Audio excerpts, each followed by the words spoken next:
Healthcare, health insurance. Both are essential parts of life at one time or another.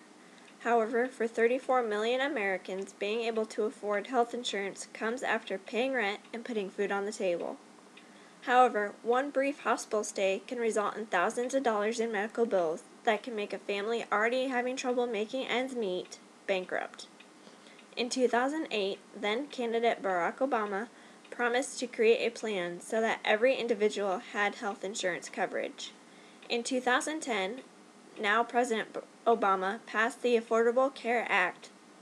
In 2012, the U.S. Supreme Court upheld this decision. Over the last few years, parts of the bill have been implemented. One such aspect is allowing children to stay on their parents' insurance until the age of 26, regardless of whether or not they are in school. I myself have benefited from this aspect.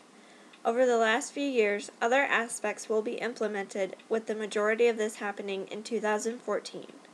But with all this talk of healthcare reform, understanding the changes may be difficult. Here are just some of the aspects of the Affordable Care Act. The first aspect is the mandate to individuals and businesses to require all to have insurance or suffer a penalty. But you may ask, what if someone doesn't have insurance because they can't afford it?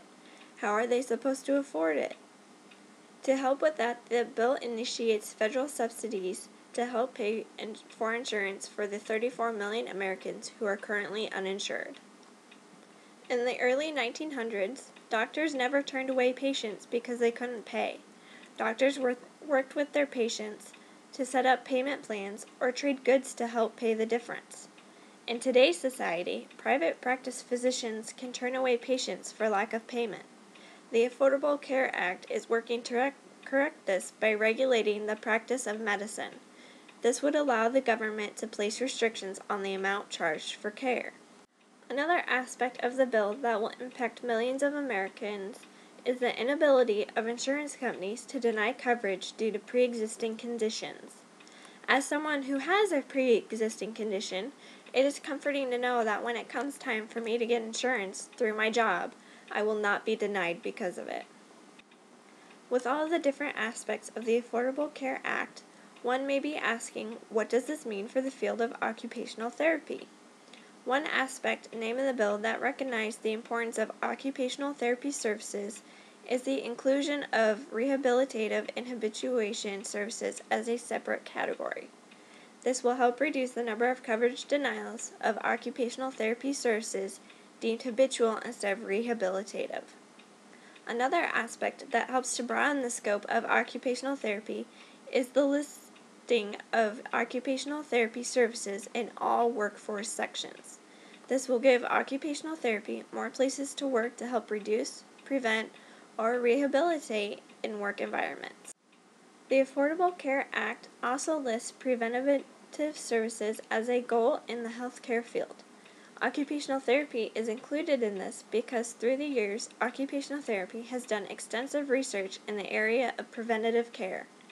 Research has shown that preventative care costs less in the long run than treating problems as they arise.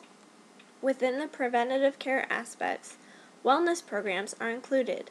This area also impacts occupational therapy because it will allow our profession to go into areas of business in order to establish wellness programs to keep health insurance costs down. The healthier the employees, the less work they miss and less money spent on medical issues.